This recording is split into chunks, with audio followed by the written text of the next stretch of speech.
Energická Eva Máziková sa plesu v opere poprvýkrát zúčastnila ako pozvaný hosť. Speváčka vôbec neváhala a svoju premiéru poriadne využila.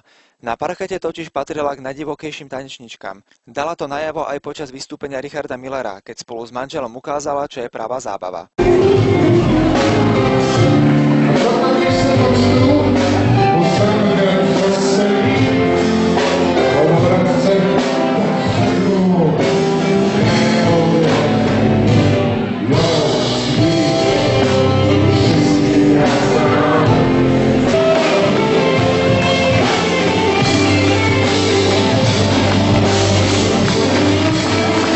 Do varu ju dostala aj nemecká speváčka Sandra, s ktorou si dokonca aj zaspievala.